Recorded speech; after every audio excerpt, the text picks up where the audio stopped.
Veteran Dave Collins sought peace, but a snowstorm brought him a new battle. He found 3 German shepherds near death from the cold, but they were no ordinary strays. They bore old scars and cryptic tattooed symbols, proof of a brutal past.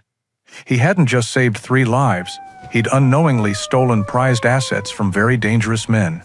Now the storm is over, but a deadly hunt has just begun. Please support us by subscribing. The wind howled like a hungry wolf, a sound Dave knew all too well. It rattled the single-pane window of his small log cabin, a fortress of solitude he had built with his own hands against a world he no longer understood. Outside, the Montana landscape had vanished, swallowed whole by a blizzard that had raged for 2 days straight. The snow wasn't just falling, it was a physical assault, a blinding white curtain that erased the jagged peaks of the Gallatin Range and the tall pines that stood like silent sentinels around his property. Dave, a man carved from the same rugged timber as his home, stood by the stone fireplace, letting the heat seep into his bones. In his late 40s, he was tall and lean, with a quiet strength that hinted at a past filled with hardship. His short brown hair was threaded with silver at the temples, and his face, etched with lines of weariness, held a kindness in the eyes that he rarely let anyone see. He wore his cold-weather uniform, an old, unzipped brown leather jacket over a plaid shirt of navy, gray, and faded beige, a testament to years of use.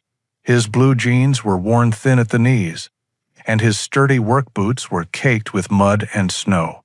This isolation in Grizzly Creek was a deliberate choice. After 2 tours and 15 years in the Army, the noise of civilization had become unbearable.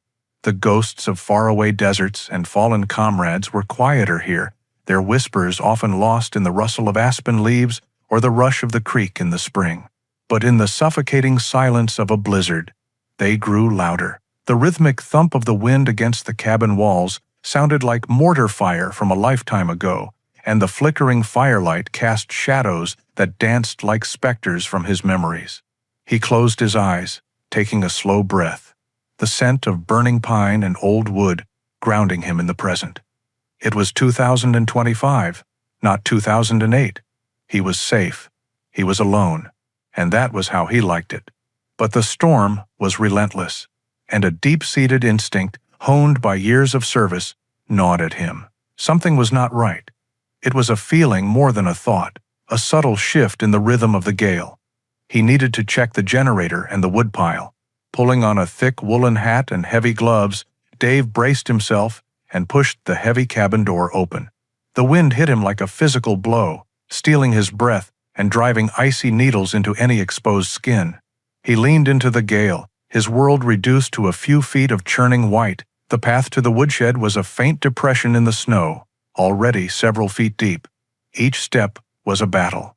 As he secured the tarp over the precious firewood, a sound, thin and desperate, cut through the storm's roar. He froze, straining to listen.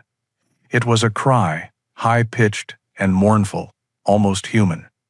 For a moment, he thought it was just the wind playing tricks on him, another ghost in the storm.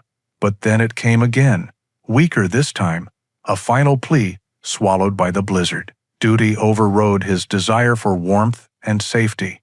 He grabbed a powerful flashlight from the shed and began to trudge in the direction of the sound, his heart pounding a slow, heavy rhythm against his ribs. He found them less than 100 yards from his cabin, a huddled mound of gray and white fur, half buried in a snowdrift. At first, he thought it was just one animal, a deer perhaps, that had succumbed to the cold. But as he wiped the snow away, he saw not one, but 3 German shepherds. They were magnificent animals, even in their wretched state, with thick coats of wolf gray and white. They looked to be young adults, no more than a few years old, but they were little more than skeletons, their bodies trembling violently from the cold. Their eyes were closed, and their breathing was shallow, their paws raw and bleeding. For a long moment, Dave just stared, his mind a battlefield of conflicting emotions. His solitude was sacred. Bringing them in would shatter it. They were a complication, a responsibility he did not want. But as he looked at their still forms, At the ice clinging to their muzzles, he saw something else. He saw loyalty, courage, and a silent plea for help. They were soldiers left behind on a battlefield of ice and snow, and he could not abandon them. With a grunt, he gathered the first dog, the largest of the three, into his arms. The animal was surprisingly light, its body limp. He carried it back to the cabin, the wind tearing at him, and gently laid it on the worn rug in front of the fireplace. He repeated the grueling trip twice more, his muscles screaming in protest, until all three dogs were lying in a row before the hearth. He worked quickly, his old training kicking in. He dried their fur with rough towels, the movements gentle but efficient. He checked for frostbite, his fingers probing their paws and ears. As the warmth of the fire began to penetrate their frozen bodies, they stirred, a low whine escaping from one of them. He brought them bowls of lukewarm water, and they drank weakly, their tongues lapping at the precious liquid. It was then, as he was gently cleaning a patch of matted fur on the neck of the largest dog, that he saw it. Underneath the fur, etched onto the skin, was a small, precise tattoo, a shield with the letters C7 inside. His blood ran cold. He checked the others. The second dog had the same mark. The third, a female slightly smaller than the rest, had it too, along with a long silvery scar that ran down her flank, a perfectly straight line that could only have been made by a blade. He ran his hand over their bodies and felt the faint ridges of other healed wounds, old battle scars hidden beneath their thick coats. These were not stray dogs. The tattoos, the scars, the disciplined way they endured his touch, even in their weakened state. It all pointed to one undeniable conclusion. They had been trained, professionally. They were soldiers, just like him. And just like him, they had been discarded, left for dead, when their usefulness was over. The storm outside raged on, but inside the cabin, a new, more dangerous storm was just beginning to gather. The storm broke on the fourth day. Sunlight, pale and thin, finally pierced the gray veil, spilling across a world remade in white. Inside the cabin, a fragile peace had settled. The three German shepherds, once near death, were now on the road to recovery. The transformation was remarkable. With food in their bellies and the constant warmth of the fire, their coats regained some of their luster, and their eyes, once dull with exhaustion, now held a bright, unnerving intelligence. Dave had given them names that suited their silent, watchful natures. The largest male, the clear leader of the trio, he called Ghost. His movements were fluid and economical, and he carried himself with a quiet authority that the others instinctively respected. The second male, slightly leaner and always at Ghost's flank, was Shadow. He was the observer, his dark, intelligent eyes missing nothing, his presence so subtle he could seem to melt into the background. The female, the one with the long, straight scar, was Echo. She was the most alert, her ears constantly swiveling to catch the faintest sound, her posture a perfect picture of coiled readiness. In the days that followed the storm, Dave watched them, fascinated and deeply unsettled. They were not like any dogs he had ever known. They moved together with a coordinated grace that spoke of relentless training. When he let them outside into the deep snow, they didn't bound or play randomly. They moved tactically, clearing the area around the cabin in a sweeping, circular pattern, always aware of each other's position. They responded not to spoken words, but to his posture, the slight tilt of his head, a gesture of his hand. It was a silent language he knew well, the language of soldiers in the field. The certainty of his initial assessment hardened into cold fact. These were military working dogs. His quiet, solitary life had been irrevocably breached. The cabin, once a silent refuge, now hummed with the quiet energy of three powerful animals. His supplies, meant to last him another month, were dwindling at an alarming rate. The dogs ate voraciously, their lean bodies demanding fuel to heal. The time had come to break his self-imposed exile and make the trip into Grizzly Creek. He loaded the three of them into the covered bed of his old, rust-flecked pickup truck. They leaped in without hesitation and settled down immediately, as if they had done it 100 times before. The 20-mile drive into town was slow, the road still slick with packed ice. Grizzly Creek was a small town, nestled in a mountain valley, a collection of wooden storefronts that looked like they hadn't changed much since 1950. It was the kind of place where everyone knew everyone's business. And Dave, the reclusive veteran who lived up on the ridge, was a subject of quiet curiosity. His arrival did not go unnoticed. As he pulled up in front of the general store, heads turned. It wasn't just his presence, but the 3 magnificent gray and white shepherds sitting silently in the back of his truck that drew their stares. He ignored the looks, his focus on the task at hand: dog food, flour, coffee, and a few other essentials. He had just finished loading his purchases when a shadow fell over him. "Dave, haven't seen you in a while." Dave straightened up slowly and turned. Sheriff Brody stood there, his hand resting casually on his belt. Brody was a man in his 50s, with a stocky build that was starting to go soft around the middle. His uniform was crisp, his mustache neatly trimmed, and his face held a look of bland authority. But his eyes, small and dark, were sharp and missed nothing. "Sheriff," Dave acknowledged, with a curt nod. "Heard the storm hit you folks up the mountain pretty hard," Brody said, his voice smooth. "Glad to see you made it through all right." He gestured with his chin toward the truck. "Quite the welcoming committee you've got there. New additions?" "You could say that," Dave said, his tone giving nothing away. "Town ordinance says any new animals have to be registered down at my office," Brody continued, his smile not quite reaching his eyes. "Just a formality. Make sure they're up to date on their shots." "Where'd you pick them up?"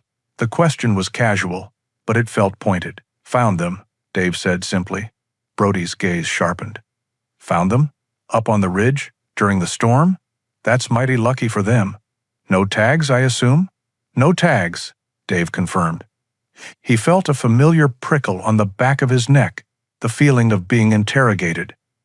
Brody's questions were too precise, his interest too keen. This wasn't a small-town sheriff making friendly conversation. This was a man searching for something. "Well, you bring them by sometime this week," Brody finished, clapping Dave lightly on the shoulder. "We'll get the paperwork sorted." He walked away without another word, leaving Dave with a cold knot tightening in his stomach. He didn't know that their entire exchange had been watched from the window of the Grizzly Creek Diner. Lena Petrova sat in a booth, a half-empty coffee cup and a laptop in front of her. She was in her early 30s, with sharp, intelligent features and dark hair pulled back in a practical ponytail. She wore a sensible down vest over a sweater, an outfit that tried to blend in but couldn't quite hide the sharp, focused energy of a city journalist. She was supposed to be writing a human interest piece on the slow decline of rural Montana towns, a story about fading traditions and quiet dignity. It was proving to be incredibly boring. But what she had just witnessed was not boring at all. She knew who Dave was, the town's resident hermit and war hero. And she knew Sheriff Brody, the seemingly placid lawman who ran Grizzly Creek with a firm hand. The tension in their brief conversation had been palpable.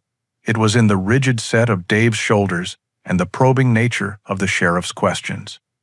It was a scene that didn't fit the sleepy narrative of the town.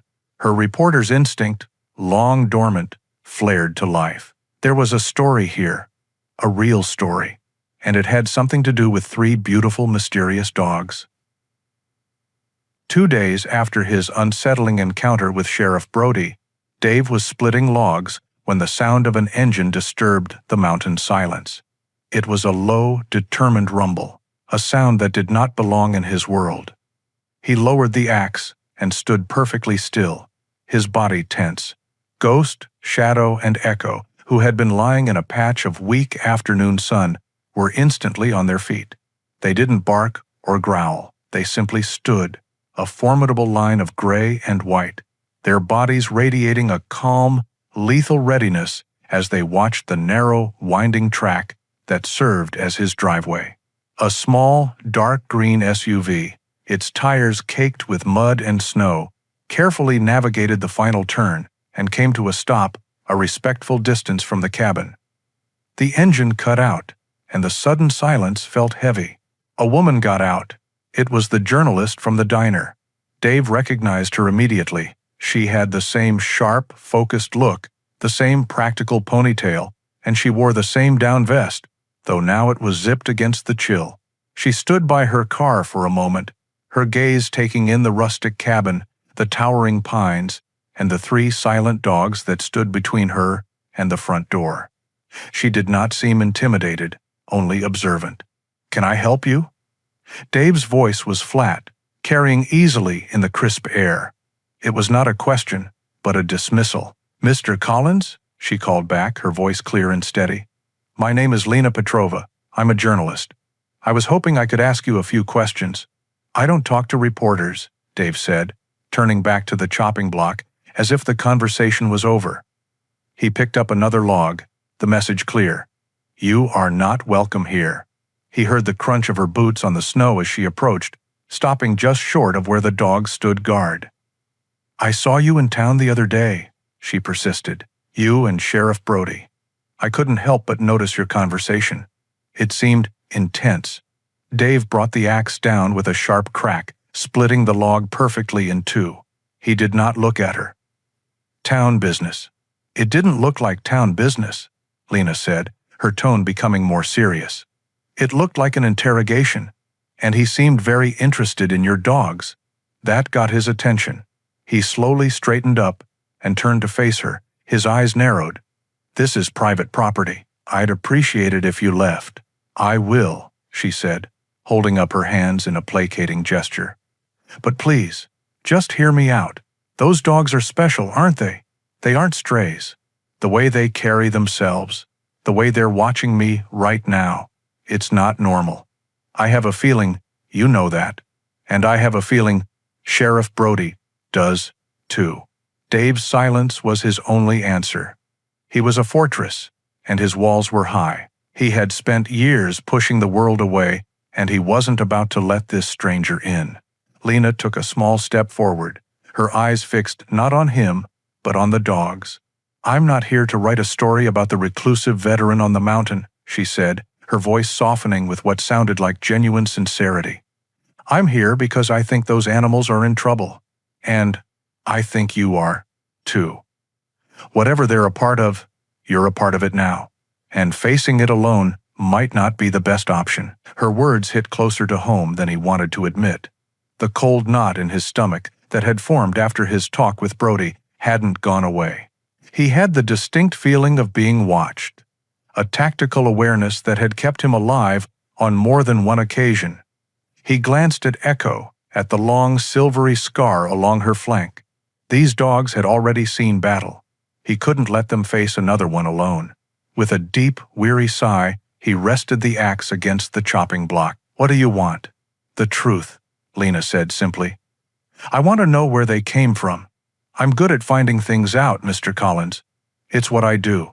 I can look into records, make calls, connect dots that aren't meant to be connected. You have instincts and information about them that I don't. I have skills and resources you don't. Together, we might be able to figure out what's going on before Sheriff Brody decides to escalate things." Dave looked from her determined face to the 3 dogs, who were now looking at him, their intelligent eyes waiting for his command. He had sought solitude to escape from a world of conflict and violence, but it seemed to have found him anyway, and this time he wasn't just fighting for himself. "The coffee is probably burnt," he said gruffly, turning toward the cabin. "But I'll make a fresh pot." It was the closest thing to an invitation he could manage. Lena gave a small, relieved smile and followed him.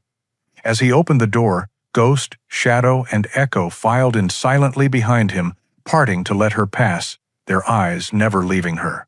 The fortress had been breached. An unlikely alliance had just been formed. The scent of brewing coffee and the low hum of a laptop filled the small cabin, creating a strange domesticity that felt foreign to Dave. 2 days had passed since Lena Petrova had breached his solitude, and a tense but functional routine had emerged. She worked at his small wooden table, her laptop and a satellite modem transforming a corner of his refuge into an investigation hub. He went about his chores, the rhythmic thump of his axe and the silent presence of the dogs, a constant backdrop to her furious typing. "I need to get a clear shot of those tattoos," Lena said, looking up from her screen. "The one on Ghost's ear and the one on Shadow's shoulder. They're too precise to be random." Dave nodded, calling the dogs over with a low whistle. Ghost, ever stoic, submitted to the examination without protest, allowing Lena to gently fold his ear and photograph the small, intricate symbol tattooed on the inner skin. It was a stylized shield, crossed by a single lightning bolt. Shadow was more wary, but a reassuring hand from Dave on his back was enough to keep him steady, as Lena captured an image of the identical mark on his shoulder. "These are high resolution," she explained, zooming in on the image on her camera's display. "Every detail matters." She uploaded the photos to her laptop, encrypted them, and attached them to an email. "I have a friend, Marco. We used to work together at a major newspaper before he left to start his own cybersecurity firm. He's a wizard with this kind of thing. He can analyze the design, check it against databases of military and corporate insignia, things I don't have access to. Will he help?" Dave asked, his skepticism evident. "He owes me a favor," Lena said with a wry smile. "A big one. He'll help." She sent the email, and the small cabin fell silent again, the weight of the unknown hanging heavy in the air. The weight was nerve-wracking. For 3 days, they heard nothing. Dave grew more restless, his patrols around the cabin becoming more frequent. The dogs sensed his anxiety, their watchfulness intensifying. On the 4th day, the threat returned, not as a subtle inquiry, but as a blatant act of intimidation. Sheriff Brody's cruiser appeared at the bottom of Dave's driveway, its lights off, simply sitting there like a predator waiting. He didn't get out this time. Instead, a metallic voice, distorted and amplified, crackled through the vehicle's public address system, shattering the mountain's peace. "David Collins, this is Sheriff Brody. I'm issuing a formal warning regarding the 3 unregistered canines on your property. Per county regulation 3B, any animal deemed potentially aggressive or of unknown origin must be surrendered to animal control for a mandatory quarantine and behavioral assessment." Dave stepped out onto his porch, his face a mask of cold fury. Ghost, Shadow, and Echo flanked him, standing shoulder to shoulder, a silent wall of defiance.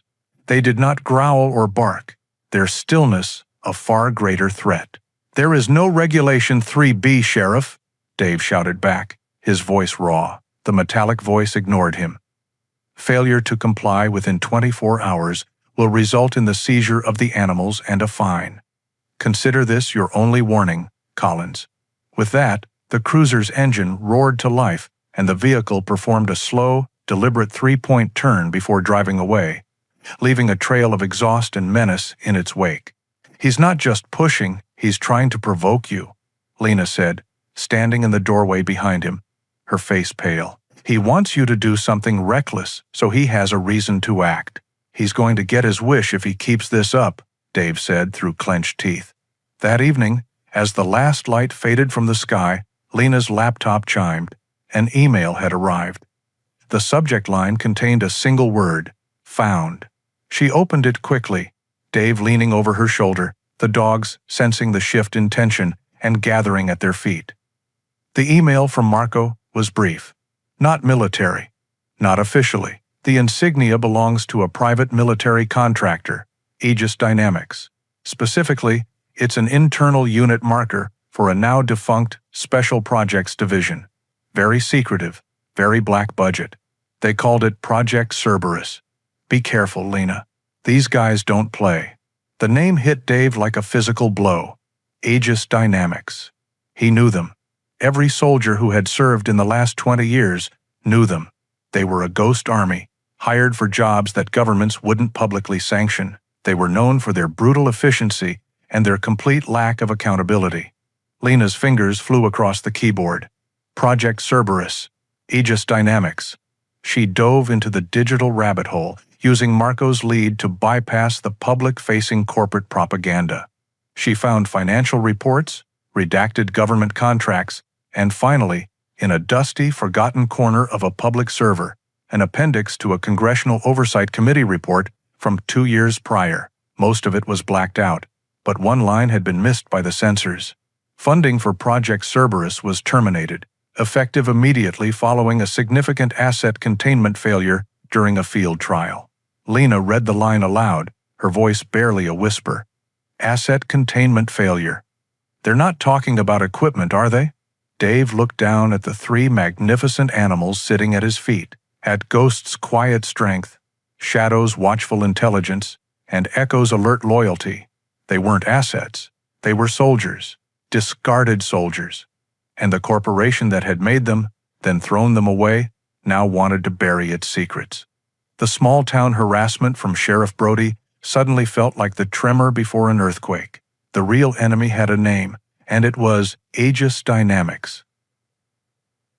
The name Aegis Dynamics cast a long, cold shadow over the following days. The small cabin, once a sanctuary from the world, now felt like a fragile outpost on the edge of a war zone.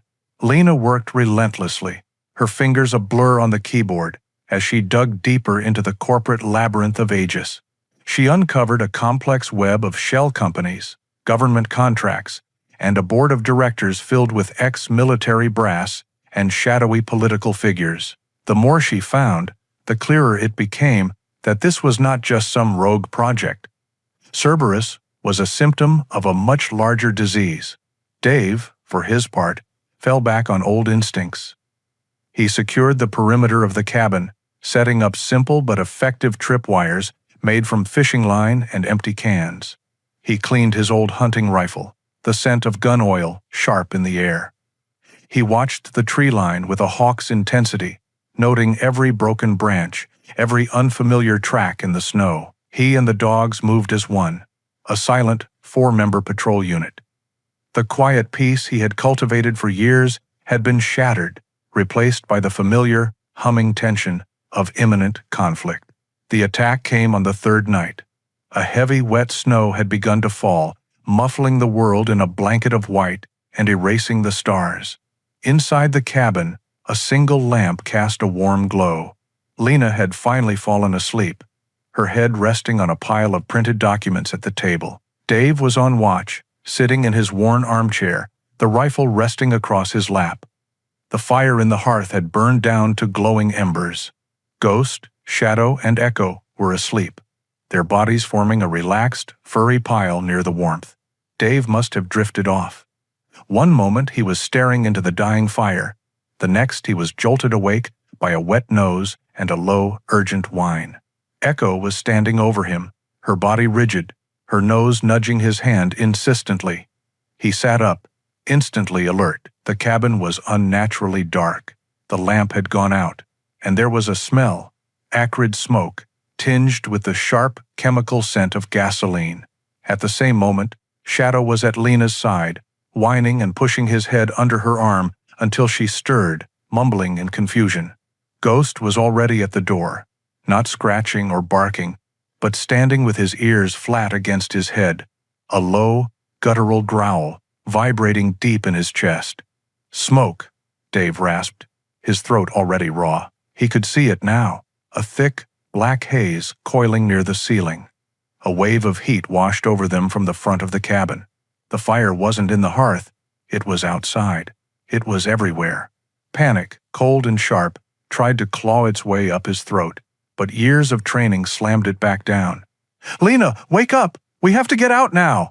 Lena was already on her feet, her eyes wide with terror as she took in the scene. The smoke was getting thicker, dropping lower, and the crackle of hungry flames was now audible, a terrifying roar that grew louder with every second. "The door is blocked," Dave yelled over the sound. "The fire's on the porch." They were trapped. The smoke stung their eyes and choked their lungs. Disorientation began to set in. But the dogs were not panicking. They were trained for chaos. Echo let out a single sharp bark and ran toward the back of the cabin, toward the small window in Dave's sleeping area. Ghost and Shadow immediately flanked Dave and Lena, pressing against their legs, guiding them, herding them away from the main room, and the growing inferno. They stayed low, their bodies under the worst of the smoke. Coughing and stumbling, Dave followed Echo's lead, pulling Lena along with him. The small bedroom was already filled with smoke, but it was less dense. Echo was on her hind legs, her front paws on the windowsill, looking back at them with an intensity that demanded action. The window was small, but it was their only chance. Dave grabbed a heavy boot from the floor and smashed the glass. A rush of cold, clean air blasted in, a brief and blessed relief. "You first," he ordered Lena, helping her scramble through the opening. She fell into the soft snow outside, gasping for breath. Now it was his turn. As he started to climb through, he heard a terrifying groan from above. A section of the roof, heavy with snow and weakened by the fire, was beginning to give way. Shadow and Ghost, seeing the danger, both lunged at him, pushing him with their heads and shoulders, forcing him through the window, just as a shower of flaming debris crashed down where he had been standing. He landed hard beside Lena. They scrambled away from the cabin, turning just in time to watch the roof collapse inward, sending a volcano of sparks and embers into the night sky. The entire structure was a roaring column of fire, a funeral pyre for his quiet life. They stood there in the falling snow, a man, a woman, and 3 dogs, illuminated by the destructive orange glow. Dave's home, his sanctuary, the place where he had tried to piece his life back together, was gone. All he had left was the clothes on his back, a journalist he barely knew, and the 3 silent soldiers who had just saved his life. He looked down at them. Ghost, Shadow, and Echo stood calmly, their eyes fixed on the flames, their loyalty an unshakable anchor in the chaos. They had lost the battle for the cabin, but in the smoking ruins, a new resolve was forged. This was no longer just about uncovering a secret. It was about survival, and they were facing an enemy who would burn the world down to keep their secrets buried. The fire died as slowly and cruelly as it had been born, leaving behind a black, skeletal ruin that steamed against the falling snow. The cold, which had been held at bay by the adrenaline of their escape, now sank its teeth into them. Shivering, clad only in the clothes they had been sleeping in, Dave and Lena stood with the dogs, their small group of survivors framed against the destruction. Despair was a luxury they could not afford. Survival was the only currency that mattered. "We can't stay here," Lena said, her voice trembling, her breath a white cloud in the frigid air. "Brody will be back, or he'll send someone." Dave knew she was right. His mind, honed by years of battlefield assessments, raced through a series of bleak options. Every choice led to a dead end. The town was compromised. The wilderness, in this weather, without gear, was a death sentence. They were exposed, hunted, and out of time. Then, a name surfaced from the depths of his memory. A face, a rookie deputy he had helped pull from a wrecked car on an icy road a few years back. A good kid with honest eyes. "There's one person," Dave said, his voice a low growl. "Maybe one. Deputy Miller. I knew his father." "Can you trust him?" Lena asked, her gaze searching his. "After Brody?" "I don't know," Dave admitted honestly. "But right now, maybe is the best I've got." He took Lena's satellite phone, the only piece of technology to survive the fire besides the clothes on their backs. He dialed the number for the sheriff's department from memory, his fingers clumsy with cold. When the dispatcher answered, he kept his voice low and even. "I need to speak with Deputy Miller. It's an urgent personal matter. Tell him it's Collins." The wait was agonizing. Every second felt like an hour, every gust of wind like an approaching footstep. Finally, a young, steady voice came on the line. "Collins? Dave? Is that you? What's going on?" "Can't talk now, kid," Dave said, his words clipped.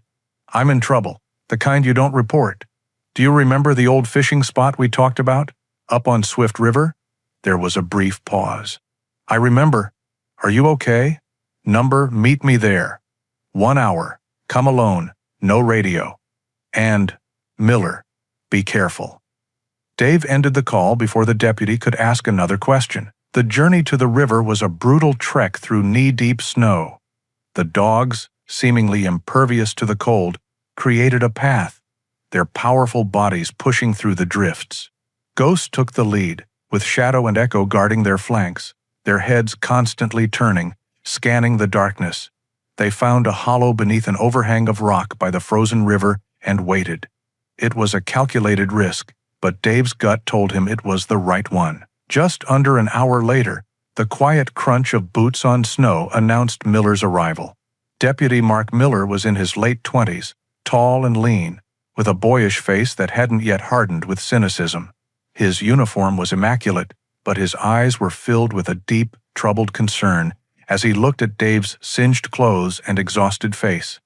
He carried a large duffel bag. "Dave, my God," Miller whispered, his gaze shifting from the smudged soot on their faces to the 3 silent dogs who watched him with unnerving intelligence. "Your cabin. I heard the call come in. A training fire that got out of control," Brody called it. "I knew it was a lie." "He's on their payroll, isn't he?" Dave asked, getting straight to the point. "Aegis." Miller's jaw tightened. He gave a sharp, reluctant nod. "For years, he handles their local security. Makes problems. Disappear. I've suspected it for a long time, but I never had proof. He keeps me on night shifts and traffic duty, away from anything important. They burned me out," Dave said, his voice devoid of emotion. "We have nowhere to go." Miller unzipped the duffel bag. Inside were thick winter coats, blankets, a first aid kit, and food. "I figured as much. You can't stay in the open, but I have an idea." He leaned in closer, his voice dropping to a conspiratorial whisper. "There's an old ranger station about 15 miles north of here. It was decommissioned back in the 90s. It's not on any current maps. The department uses it for storage sometimes, but no one's been up there in months." He paused, then added the crucial piece of information. "There's something else. A few years ago, an old-timer lived up there, off the grid, a guy named Peterson. Turns out he used to be a trainer for Aegis Dynamics. Left the company under some kind of a dark cloud. He became a recluse, paranoid, always talking about how they threw them away. He died of a heart attack last year, but if he was hiding from Aegis, that station is the first place I'd look for whatever he was scared of." It was more than a shelter. It was a lead, a tangible thread in a web of shadows. "I have a key," Miller said, pressing it into Dave's hand along with a map. "I'll keep Brody's attention focused elsewhere. I can be your eyes and ears inside. Just be careful, Dave. You're kicking a hornet's nest the size of this state." Dave clasped the young deputy's shoulder, a rare moment of connection. "You're a good man, Mark. Don't let this job change that." With a final, worried look, Miller disappeared back into the trees. As the first hint of dawn began to gray the eastern sky, Dave, Lena, and the dogs set off again, their new destination, a forgotten outpost in the heart of the wilderness. They were no longer just refugees. They were hunters, following a cold trail to a dead man's secrets. The old ranger station was a ghost. It stood in a small clearing, half reclaimed by the forest, its windows dark and empty eyes staring out into the snow. The journey had been arduous, a 15-mile march through unforgiving terrain. Lena, unused to such physical exertion, was near her limit. Dave, running on pure adrenaline and the iron will of a soldier, pushed forward, breaking the trail. The dogs were the true masters of this environment, moving with an effortless power that shamed the human's clumsy struggle. The key Miller had given them turned in the frozen lock with a reluctant screech. The air inside was frigid and smelled of dust, mice, and forgotten years. It was a single, large room with a stone fireplace, a kitchenette caked in grime, and a few pieces of dilapidated furniture. It was bleak, but it was shelter. It was defensible. "First things first," Dave said, his voice echoing in the cold space. "We need a fire. Then we secure the area." While Lena, exhausted, huddled under a blanket Miller had provided, Dave and the dogs went to work. He found a stack of dry firewood in a covered lean-to, and soon a small, hesitant fire was crackling in the hearth, pushing back the oppressive cold. The dogs, meanwhile, performed a systematic sweep of the clearing, their movements a familiar, reassuring ballet of tactical awareness. They established a perimeter, their presence turning the abandoned station into a temporary fortress. They spent the next day making the place habitable. Dave patched a broken window pane with a piece of plywood he found in a shed. Lena, having recovered some of her strength, tackled the grime inside, scrubbing surfaces and sweeping away layers of dust. It was mindless physical work that kept their thoughts from dwelling on the smoldering ruins of Dave's cabin and the faceless enemy that hunted them. It was on the second afternoon that Echo found something. Dave and Lena were sharing a meager meal of canned beans when they noticed the female shepherd was not with the others. Ghost and Shadow were resting by the fire, but Echo was in the far corner of the room, near an old, scarred wooden desk. She was acting strangely, whining softly, her nose pressed to the floorboards. She began to scratch at the wood, not frantically, but with a focused, deliberate intensity. "What is it, girl?" Dave asked, walking over to her. Echo looked up at him, whined again, and then nudged a specific floorboard with her nose. It looked no different from the others, but her insistence was undeniable. She had found a scent, something the human nose could never detect, a lingering trace of something hidden. "She's onto something," Lena said, joining them. "Her sense of smell must be incredible." Dave knelt, running his fingers along the edges of the board Echo had indicated. He found no seam, no handle. He pulled out his multi-tool and used the prying attachment to work at the edge. The old wood groaned in protest, but then, with a final splintering crack, a section of the board lifted. Beneath it was not dirt, but a dark, hollow space. A secret compartment. Reaching inside, Dave's fingers brushed against the cold, smooth surface of metal. He pulled it out. It was a military-style footlocker, small and dented, but sealed tight. A shared electric silence filled the room. They carried the box over to the firelight. It wasn't locked. With trembling hands, Dave lifted the latches and opened the lid. The contents were a time capsule of a man's fear and guilt. On top was a thick, leather-bound folder. Beneath it, nestled in yellowing foam, was a ruggedized external hard drive. Lena reached for the folder first. The label on the front was handwritten in neat block letters. Project Cerberus. Internal use only. She opened it, and the full, horrifying truth of Aegis Dynamics' secret program spilled out. The pages were filled with training logs, psychological profiles of the dogs, and performance reports. The methods described were brutal and systematic, designed to strip away all canine instinct and replace it with unflinching, weaponized obedience. They read about Sheriff Brody's role, listed as the local liaison for asset management and containment. He was their cleaner, the one who handled problems quietly. Then, near the bottom of the stack, Lena found a thin file marked with a red tab. The title was Asset Transport Incident Report. She read it aloud, her voice shaking. On the night of the winter storm, a transport vehicle carrying 3 Cerberus assets, designated G1, S2, and E3, was en route to a designated disposal facility for decommissioning. She looked at Dave, her eyes wide. Decommissioning. They were going to kill them, she continued. The vehicle encountered extreme weather conditions on a mountain pass and left the road. The transport cage was compromised, allowing the assets to escape before recovery personnel could arrive. The assets are considered lost in the wilderness. It was all there. The reason, the impossible coincidence that had led 3 highly trained soldiers to his doorstep, half dead in the snow. They weren't just abandoned, they were survivors of their own execution. Peterson, Dave said, the name of the former trainer finally clicking into place. He hid this. He knew they would come looking for it. Lena looked from the documents to the key Miller had given them, to the map that had led them here. Miller, she whispered. He didn't just give us a place to hide. He suspected this was here. He knew about Peterson. He led us right to it. It wasn't a random act of kindness. It was a calculated move. A young deputy, trapped in a corrupt department, had used them to uncover the proof he could never get on his own. He had pointed a weapon he couldn't fire himself and trusted them to pull the trigger. They looked at the box, at the files, at the hard drive. They weren't just holding secrets anymore. They were holding the key to bringing down an empire. The discovery of the Cerberus files transformed the cold, dusty ranger station into the nerve center of a war. The hard drive was the bombshell, but the paper documents were the fuse.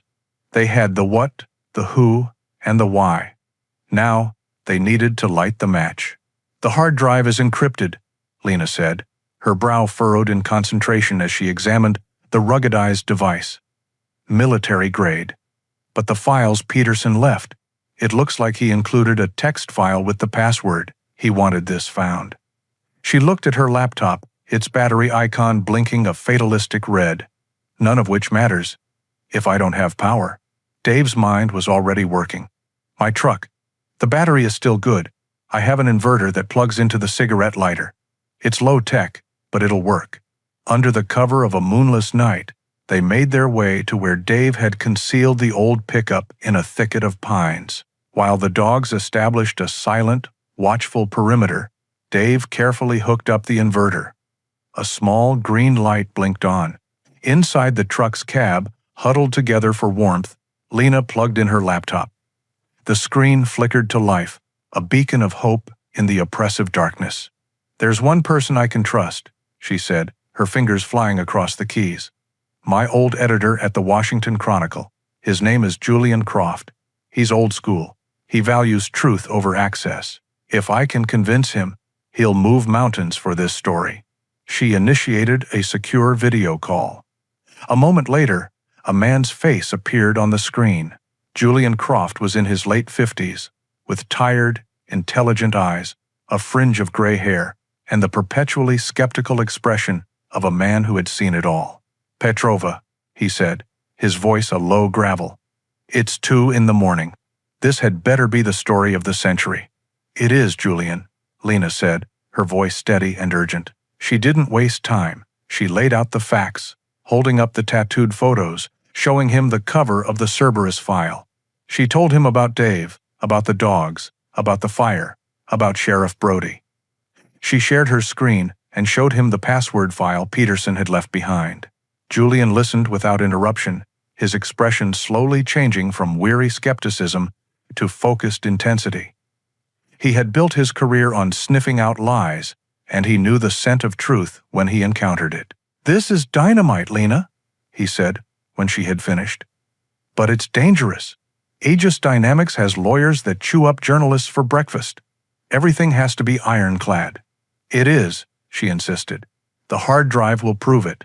I'm decrypting it now. It has videos, internal memos, financial records, linking Brody to their payroll. Everything. Send it all to my secure server," Julian commanded. "All traces of sleepiness gone.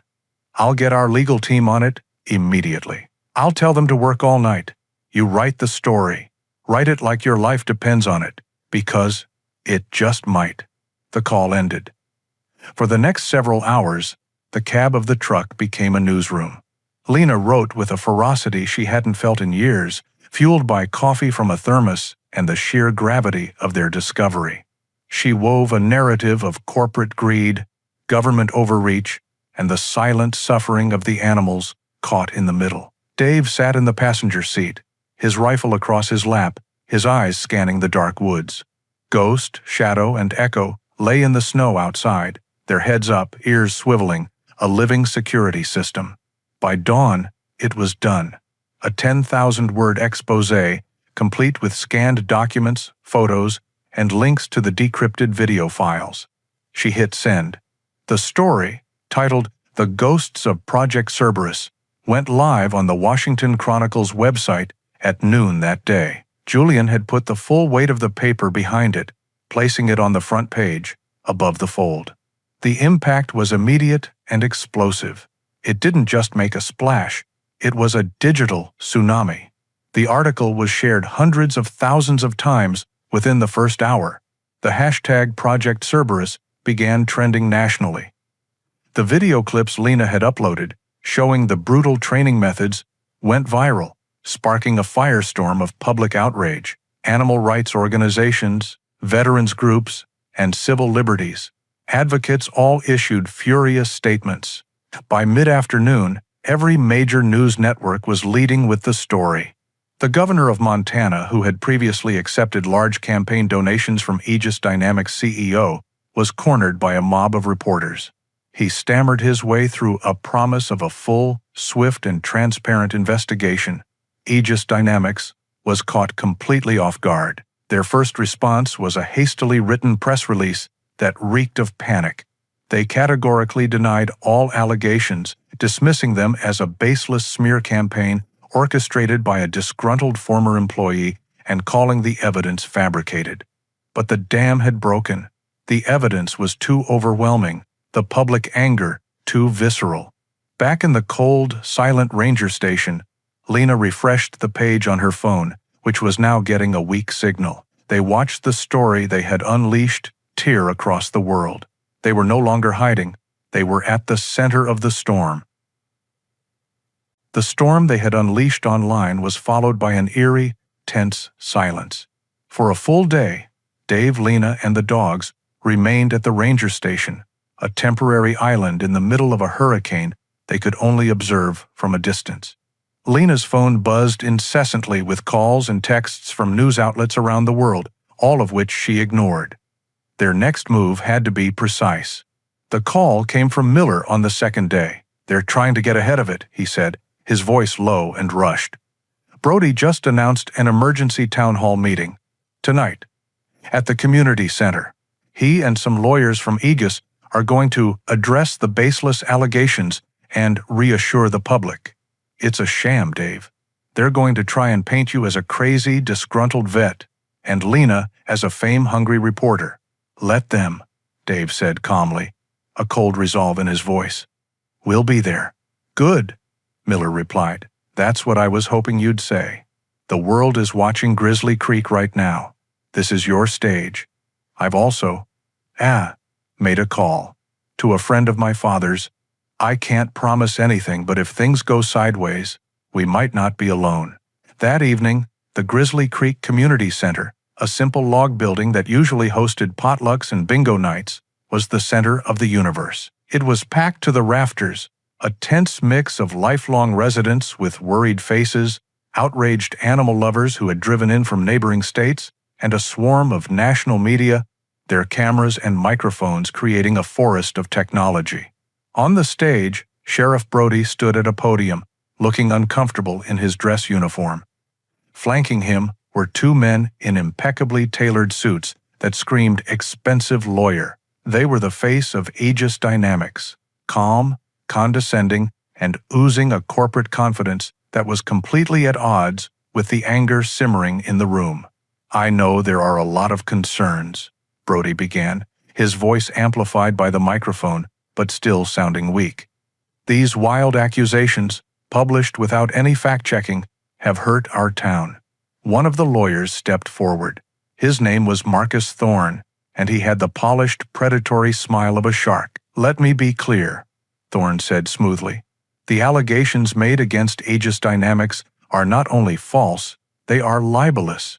Mr. Collins is a man with a known history of instability, and Miss Petrova is a disgraced journalist looking for a comeback. There is no Project Cerberus. There are no abused animals. It is a complete fabrication." A murmur of dissent rippled through the crowd. Thorne ignored it. "Sheriff Brody has served this community with honor for 20 years. To suggest he is involved in some grand conspiracy is absurd. We have filed." He never finished the sentence. The heavy double doors at the back of the hall swung open with a loud bang. Every head turned. A collective gasp went through the room. Dave stood there, framed in the doorway. He wore his old leather jacket, his face grim and set. Beside him was Lena, her expression a mask of determination. And flanking them, moving with a silent, regal grace, were Ghost, Shadow, and Echo. They entered not as pets, but as soldiers, their heads held high, their intelligent eyes scanning the crowd with an unnerving calm.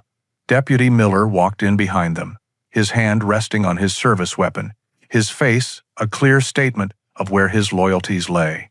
The room fell into a stunned, absolute silence.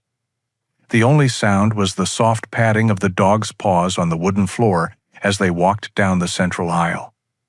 The crowd parted for them, as if for royalty. Dave didn't go to the stage. He stopped in the middle of the aisle, turning to face the community. He didn't need a microphone. When he spoke, his voice was not loud, but it carried with a commander's authority to every corner of the room. "My name is Dave Collins," he began. "I served this country for 22 years. I came here looking for peace. I found these dogs half dead in the snow. I didn't know where they came from, only that they were hurt and needed help." He told them everything. He spoke of the tattoos, the threats from Brody, the fire that had destroyed his home and nearly taken his life. His words were simple, direct, and devastatingly honest. Thorne, the lawyer, seeing his narrative collapsing, tried to interrupt. "This is a circus. Sheriff, do your duty." But Dave wasn't finished. He gestured to the three dogs, who now sat perfectly still at his feet, their gaze fixed on him. "Aegis Dynamics tells you there are no abused animals. They call my story a fabrication." He looked around the room, making eye contact with his neighbors. "Look at them. Look at the scars on their bodies. Look at the numbers tattooed into their ears. These aren't just dogs. They are veterans, just like me. They served a cause they were trained for, and when they were no longer useful, they were marked for death and thrown away like trash." A woman in the front row began to cry. The anger in the room had transformed into a raw, shared emotion. Brody, his face purple with rage and panic, finally snapped. "That's enough," he bellowed. "You are under arrest for inciting a riot. Miller, arrest this man." Deputy Miller did not move. He simply looked at his boss and gave a slight shake of his head. "No, sir. I don't believe I will." "You're fired!" Brody shrieked, his hand going instinctively toward his gun. "I'll do it myself." But before he could take a single step, the main doors burst open again. This time, it was a dozen figures in dark windbreakers with bold yellow letters on the back, FBI. They moved into the room with quiet, disciplined efficiency. At their head was a tall, stern-faced agent who held up a badge. "Sheriff Brody," the agent announced, her voice cutting through the pandemonium. "You are under arrest.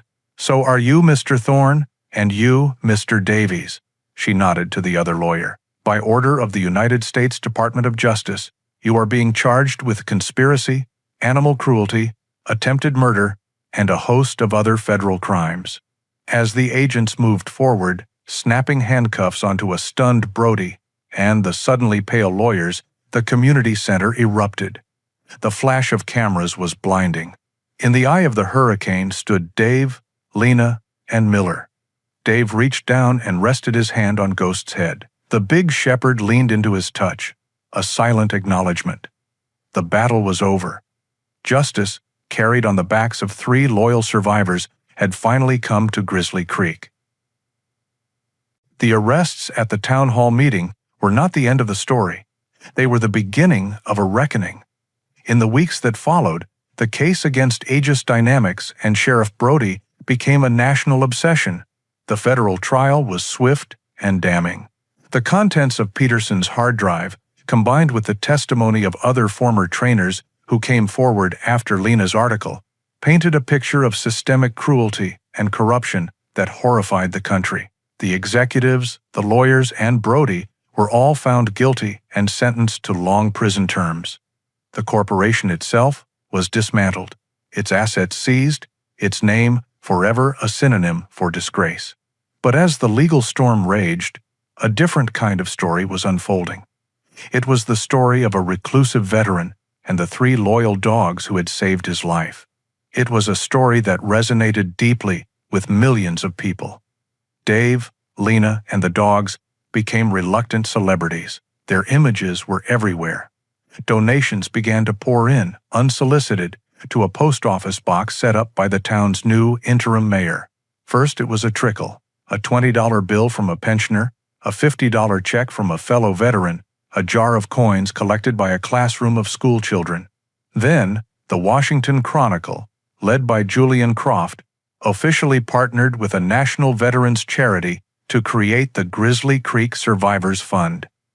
The response was overwhelming. The fund grew from thousands to hundreds of thousands, and then to over $1 million. The money was earmarked to rebuild Dave's home and to ensure the lifelong care of Ghost, Shadow, and Echo.